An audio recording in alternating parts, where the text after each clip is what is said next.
이재명 대통령이 특별감찰관 임명 절차를 개시해달라고 국회에 정식으로 요청을 했는데 이 요청 사항에 대해서 우리 노영희 변호사님 어떻게 보셨습니까? 지금 좀 늦었다. 사실 그동안에도 계속해서 이 특별감찰관에 대한 얘기는 계속 있었었고, 지난번부터도 한다고 해놓고, 아니, 아직도 안 됐어. 이런 정도이잖아요. 그동안 왜 안 됐던 겁니까, 도대체가? 그런 부분들 갑자기 당으로 넘어오시 보니까 저한테 대통령은 해달라고 이렇게 네. 두 번이나 얘기했는데 저한테. 세 번째 얘기하냐 이런 거 궁금해하십니다 지금. 네, 이제 뭐 적임자 찾는 게 굉장히 좀 시간이 걸리지 않았나라는 생각이 듭니다. 그리고 또 이게 단순히 여당만 이렇게 한다고 되는 것이 아니라 네. 야당도 또 합의해서 같이 추천인 3명을 이렇게 넘겨 보내야 되는 그런 상황이었는데요.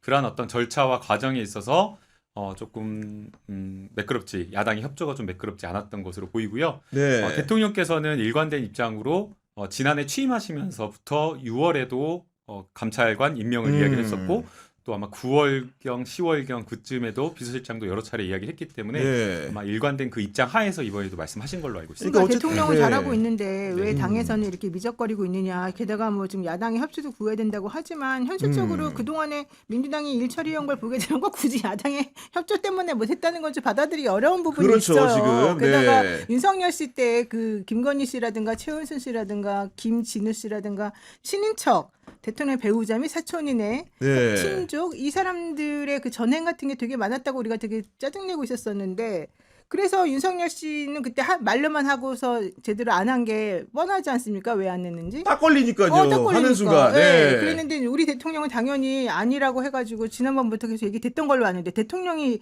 해달라고 해도 안 해주는 이유가 뭡니까? 안 해주려고 안 해주려고 한 게 아니고요. 2016년 이후로 지금까지 한 번도 임명이 안 되고 있었어요. 어쨌든 그러니까. 네, 이제 결국에는 이제 아마 적임자 이제 찾기가 쉽진 않았던 것 같아요. 노영희 변호사님 추천하면 혹시 하실 수 있으실까요? 저를요? 네. 미쳤나 자격 요건 되게 중견 법조인들이 이렇게 미쳤나 봐. 저는 왜 안 돼요? 이게 청문회가 있어요. 네, 그러니까 청문회 있죠. 청문회가 네. 있어요. 청문회에서 왜 안 됩니까? 청문회 선택할 수 없습니다.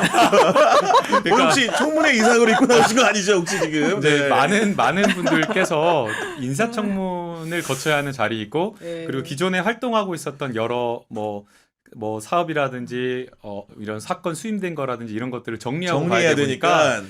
기본적으로 그 사건 수임을 정리하는데 손실이 뭐 진짜 중견 변호사님들 1, 2억, 2, 3억씩 든다고 하더라고요. 그러니까요. 네. 그래서 금전적인 어떤 손실과 활동하고 있는 여러 가지 것들을 정리하는 어려움이 있다 보니까 딱 지금 노임사님 반응이 나오잖아요. 미쳤냐고. 그런데 이제 그런 어떤 실질적인 부분과 네. 더 나아가서 이제 또 인사청문이라고 하는 과정을 또 거쳐야 되다 보니 좀 찾기가 어려웠던 것으로 보이고요. 아마도 기본적으로 이 특별감찰관의 조건 자체가 그 법조 경력이 15년 이상을 네. 요하기 때문에 우리 그 대변인 말씀해 주신 거는 그런 조건을 충족하는 사람들이 뭔가 정리하고 들어가려면 시간이 좀 필요하기 때문에 그런 부분도 있다 말씀해 주셨는데 기본적으로 관련된 법령이 존재를 하는 거고요.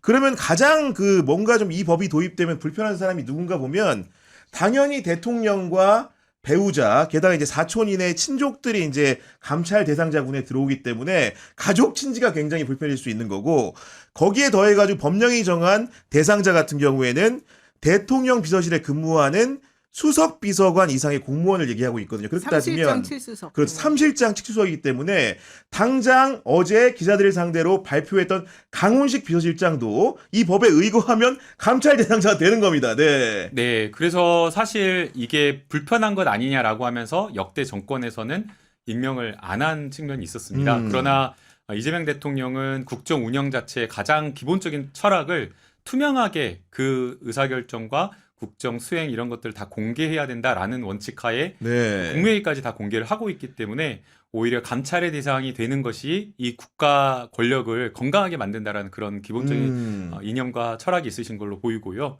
그래서 취임하자마자부터 일관되게 계속해서 네. 특별감찰관 임명해달라, 여야가 협조해달라라고 요청했던 것으로 알고 있습니다. 뭐 제가 만약에 수석 비서관급 이상 참모라고 한다면은 사실은 그냥 감찰관이 없다고 한다면은 그 방비 상태가 굳이 없어도 되는 건데 뭔가 자기를 감시하는 사람이 있다라는 거는 오히려 불편할 수는 있다는 생각은 좀 듭니다. 불편하죠, 당연히. 네. 싫겠죠. 왜냐하면 털어서 먼지 안 나는 사람이 없고 또 실제 어떤 관점으로 이제 이걸 바라보느냐에 따라서 많이 달라질 수가 있어서 사실은 그동안에 이제 정치적으로 혹시 이걸 이용할 것이냐, 뭐 이제 이런 생각 때문에도 좀 그런 게 있었었습니다. 그러나 이제 그렇다고 하더라도 아픈 상황이 벌어진다 하더라도 본인 스스로가 이제 이 상황을 끊어내야 된다라고 하는 게 지금 대통령의 생각이신 것 같고. 그렇습니다. 그래서 실제 잘 깨끗하게 사는 게 이제 맞죠. 근데 다만 아까 말씀하신 그 15년 이상의 변호사들, 법조 경력 경력 있는 조건. 사람들이 네. 이걸 이제 하게 되면 지난번 특별감찰관이 있었을 때 그분이 그렇게 썩 말로가 좋진 않았어요. 이석수 감찰관이 사실상 본인이 사표 냈지만 네. 그 우병우 수석을 감찰하는 과정에서 쫓겨나는 모양새가 됐던 건 사실이죠. 그래서 네. 그것 때문에 그때 법조인들이 모두 아 이거는 가도 꽃가마도 아니다 이런 생각을 법조인들이 그 말로가 하겠다. 좋지 않았다 그러니까 모두 돌아가시거나 아니, 그런 건 아닙니다. 잘 살아 네. 계십니다. 네. 그리고 네. 실제로는 정권 바뀐 다음에 이석수 감찰관 같은 경우에는 뭐 국정원에 근무하시지 않았었나요? 그랬던 걸로 기억을 하는데. 네, 그래서 이제 네. 그게 이제 살아있는 권력에 대해서 칼을 겨눈다라고 하는 것 때문에 기존에 있는 권력과 현 권력과 충돌하는 것 아니냐라는 그런 우려가 있는데요.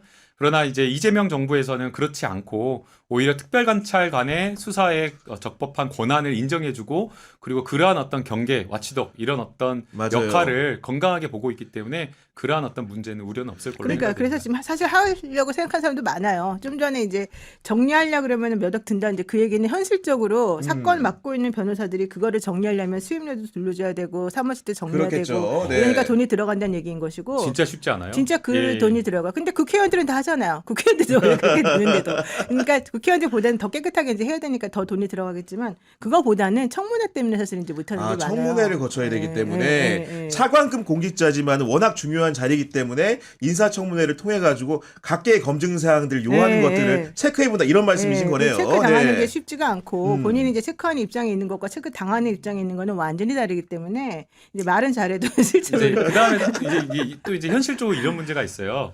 그러니까 커리어가 되는 경력이 있고 커리어가 되지 않는 경력이 있거든요. 아하. 근데 특별감찰관은 사실 커리어가 되기가 쉽지 않은 권력이 돼버려요. 아, 왜 그런 겁니까? 왜 그러냐면 이 살아있는 권력의 영린을 어떻게 보면 건드려야 되고 현 살아있는 권력과 맞짱을 뜨면서 그렇네요. 예, 네. 할 말은 하면서 수사를 해야 되고 문제가 되는 것을 짚어내야 되는 감찰해야 되는 그 역할이거든요. 그러다 보니까 자칫 잘못하면 이 정권과 척을 지거나 여러 이렇게 뭔가 어려운 불편한 관계가 될 수 있기 때문에 많은 사람들이 이쪽에 있으면서도 커리어가 되지 않는 경력이라고 불편한 권력이라고 보는 거죠. 예. 그리고 이제 그 방송을 보는 시청자 여러분들 같은 경우에는 아니 뭐 특별감찰관 한 명 들어간다고 뭐 그렇게 위협이 되나 하실 텐데 법령에 의거해서 뽑을 수 있는 인원이 상당하고 일단은 바로 밑에 있는 특별감찰관 보를 임명할 수가 있고 또 10명 이내에 감찰 담당관을 둘 수 있어요. 그러면은 벌써 이미 11명입니다. 근데 거기에다가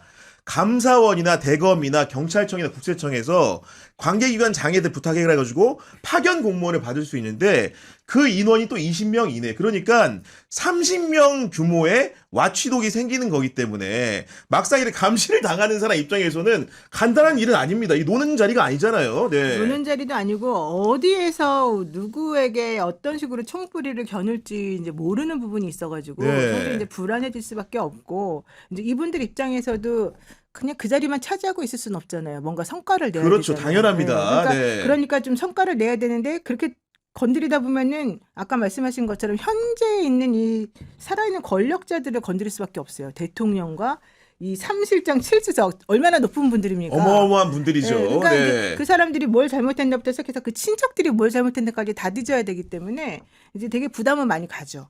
그러나 그럼에도 불구하고 그렇게 해봤는데 아무것도 없다. 그러면은 아니, 그럼 또 너무 좋은 거죠. 그렇죠. 네. 그러니까 그런 식으로 이제 나와주면 좋은데 또 그렇게 또 세상 살다 보면은 법에 뭐 일부러 어긋나는 것도 있지만 일부러 아니고 모르면서 어긋나는 경우도 있고 그래서 되게 복잡한 좀 네. 딜레마가 있긴 하더라고요. 근데 그래도 오늘 그 종합특검 2기 종합특검이 경찰청을 압수수색했다는 그렇습니다. 거거든요. 네. 통일교 맞아요. 네. 통일교 그 도박 상습 도박과 관련되어서 경찰청이 수사 무마한 거를 압수수색 찾아내잖아요. 찾아내겠다라는 거거든요. 근데 이런 거거든요. 여러 가지 첩보와 증거가 있었는데도 불구하고 경찰에서 수사를 안 했다라고 하면 압수수색 대상이 돼버리고 수사로 처벌받을 수 있어요. 마찬가지로 특별감찰관이 임명이 되고 기구가 운영이 되고 있는데 여러 친인척과 관련된 비리에 대한 첩보가 들어왔는데 이거를 과거처럼 그냥 묵살하거나 묵인하거나 덮어버린다, 암장시켜버린다라고 한다면 직무유기로 또 처벌될 수가 있거든요. 그러니까요. 그러니까 네. 이 자리에 가는 사람은 본인의 정말 명운을 걸고 모든 것을 걸고 간다라는 사명감을 가지고 갈 수밖에 없는 거죠. 그래 여기서 예. 한 칸 더 나가면 궁금해한 게 그러면은 그 우리 윤석열 정부 예전에 기대가 없으니까 감찰관 임명 안 했다 치자. 우리 문재인 정부 같은 경우에는 박근혜라는 사람의 탄핵을 기반으로 해가지고 이제 출범한 정부기 때문에 그때 왜 특별감찰관을 도입하지 않았을까? 이런 생각을 좀 해보게 되는데 우리 그 대변인 좀 어떤 저쪽으로 연유로 알고 질문 계세요? 우리 변호사님이나 대변인 아니, 저- 누구든 간에 생각나는 게 있으면 말씀을 좀 해주시기 바랍니다. 아니 저는 잘 몰라요. 아니 근데 제가 이제 얼추 당시에 기억을 더듬어가지고 기사 쓰고 했던 것들을 생각을 해보니까 기본적으로는 민정수석실하고 기능이 중복되는 게 좀 있었던 것 같아요. 예를 들면은 기본적으로 여러 가지 이제 감찰 업무라는 게 민정수석실 고유의 기능에도 포함이 돼 있기 때문에 특별감찰관의 감찰과 민정수석실에 파견 나온 공무원들의 감찰 행위가 중첩되는 부분이 있으니까 약간 좀 이렇게 직급은 다르지만 그런 부분들에 대한 우려가 좀 있었던 것 같고 하나는 당시만 하더라도 공수처 설치가 우선되는 과정이었고 실제로 공수처라는 것이 고위공직자 범죄수사처였기 때문에 그 고위공직자 군에 사실은 감찰을 받게 되면 대체로 수사로 이어지는 경우가 많기 때문에 공수처를 설치하면 이런 문제들이 좀 해결될 수 있을 것이다. 이런 식의 얘기들이 좀 있었던 걸로 알긴 아는데 그럼에도 불구하고 문재인 대통령도 몇 차례 언급을 했기 때문에 그때와 지금 무엇이 다를까? 그리고 이재명 대통령은 정말로 진정성 있게 무조건 해달라고 하는 거기 때문에 그 차이가 조금은 존재하지 않는가라는 생각을 좀 해보면서 그 바통은 김남국 대변인에게 아니, 왜 드립니다. 저한테- 지금 하니까. 네. 과거에 저는 과거를 네. 묻고 싶지 않고요. 그러니까요. 네. 이제 10년 만에 이제 그 이재명 대통령께서 진정성 있게 특별감찰관을 임명해달라고 요청을 한 것이고요. 그냥 단순하게 한 번 이렇게 이야기하신 것이 아니라 취임 초기부터 계속해서 말씀을 하신 맞아요. 것이고 네. 여야의 공의 이야기를 했기 때문에 이번에는 좀 임명이 될 것으로 보입니다. 그리고 실질적으로 오늘 여야가 이 부분에 대해서 만나서 협의했다라고 그러니까요. 이야기를 네. 하고 있기 때문에 양당 간의 추천을 좀 할 것으로 보이고 너무 이상한 정말 말도 안 되는 야당도 사실은 필요하다라는 부분에 있어서는 공감을 하고 맞아요. 네. 그런 거잖아요. 그렇기 때문에 너무 이상한 인사를 추천하지 않는다라고 한다면 원만히 좀 3명이 추천이 되지 사실 이 않을까.